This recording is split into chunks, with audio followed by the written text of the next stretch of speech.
वक्त की बड़ी खबर से सुप्रीम कोर्ट से मुस्लिम पक्ष को बड़ा झटका लगा है। ज्ञान वापी केस की बात की जा रही है। सुनवाई पर रोक से इनकार कर दिया गया है। सुप्रीम कोर्ट ने सुनवाई पर रोक से मना कर दिया है। याचिकाकर्ता हाई कोर्ट में अब अपील करें, ये सुप्रीम कोर्ट की तरफ से कहा गया। सुनवाई के दौरान जस्टिस डीवाई चंद्रचूड़ की बेंच ने कहा कि वो जनहित याचिका पर सुनवाई नहीं करेंगे।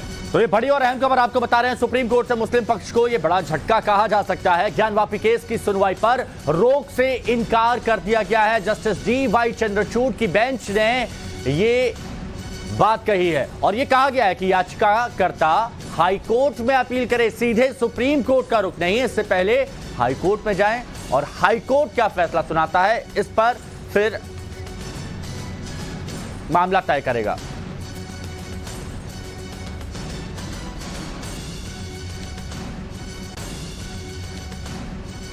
और ज्यादा बातचीत के लिए हमारे सहयोगी गौरव श्रीवास्तव इस वक्त हमारे साथ जुड़ चुके हैं लाइव। गौरव, और क्या कुछ सुप्रीम कोर्ट ने कहा, क्योंकि बहुत बड़ा झटका ये मुस्लिम पक्ष के लिए है।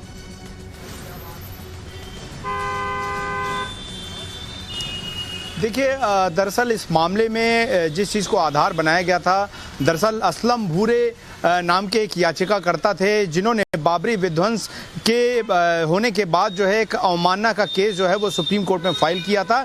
इससे पहले इस मामले में असलम भूरे जो याचिकाकर्ता थे उनकी मौत हो गई थी। तो सुप्रीम कोर्ट ने कुछ दिन पहले ही, तकरीबन 4 हफ्ते पहले, बाबरी विध्वंस से जुड़ी सभी याचिकाओं को जो है वो बंद कर दिया गया था। अब उसी मामले के जो याचिकाकर्ता के वकील MM कश्यप हैं, जो कि बेहद वरिष्ठ वकील हैं, उन्होंने कहा है कि 1993, 1995 और 1997 में भी सुप्रीम कोर्ट ने काशी और मथुरा को लेकर 3 आदेश दिए थे।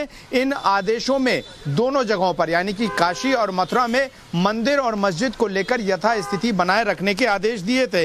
ऐसे में अब जो काशी में हो रहा है वो सुप्रीम कोर्ट के आदेश के खिलाफ है। लेकिन जस्टिस डीवाई चंद्रचूड़ की बेंच ने यह कहा कि चूंकि इस मामले में समझने वाली बात है कि एक सिविल सूट पहले से चल रहा है, यानी कि एक दीवानी का मुकदमा चल रहा है, प्रॉपर्टी को लेकर एक विवाद चल रहा है, सुनवाई उस पर हो रही है।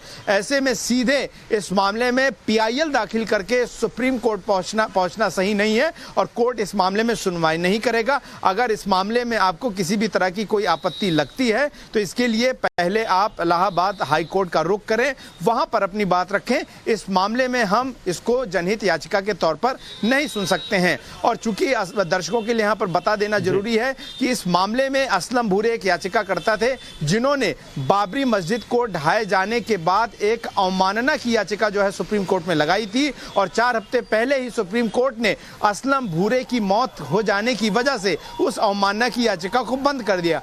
उन्हीं असलम भूरे के वकील रहे MM कश्यप की तरफ से याचिका दाखिल की गई है। ऐसे में जाहिर तौर पर सुप्रीम कोर्ट का रुख साफ है कि अब इस मामले में जो सुनवाई पहले होगी वो हाई कोर्ट में ही होगी। उसके लिए आपको सीधे सुप्रीम कोर्ट का रुख करने की जरूरत नहीं है। बिल्कुल, आप हमारे साथ बने रहे। आशुतोष भी हमारे सहयोगी हमारे साथ में जुड़ गए। आशुतोष, जस्टिस डीवाई चंद्रचूड़ की बेंच ने जो कहा है कि पहले आप हाई कोर्ट जाइए, हाई कोर्ट पे इस मामले की सुनवाई होगी, तो मुस्लिम पक्ष को भी ये बात समझनी होगी कि PIL लगा के आप सीधे सुप्रीम कोर्ट नहीं जा सकते। एक प्रक्रिया होती है जिसका पालन आपको करना होता है।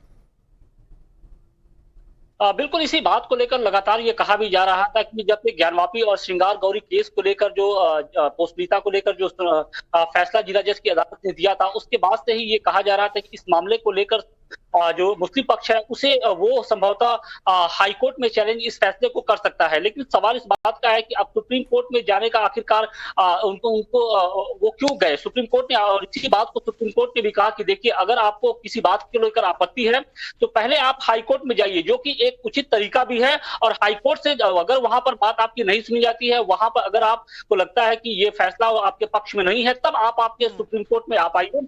क्योंकि इसके पहले हमने देखा था कि देखिए, सुप्रीम कोर्ट के निर्देश पर वाराणसी की जिला जज की अदालत जो थी इस मामले के लेकर सुनवाई कर रही थी जिला जज की अदालत में। अब ऐसे में जब उसने पोस्टनीयता को लेकर अपना फैसला दे दिया है और 29 तारीख से फिर से एक बार सुनवाई शुरू होने जा रही है। और इस बीच में जिस तरीके से सुप्रीम कोर्ट ने जो ये टिप्पणी की है वो बहुत महत्वपूर्ण टिप्पणी है, वो बहुत ही महत्वपूर्ण टिप्पणी है। आशुतोष, आपने एकदम सही कहा। बहुत बहुत शुक्रिया आशुतोष, गौरव, आप दोनों का तमाम जानकारी देने के लिए।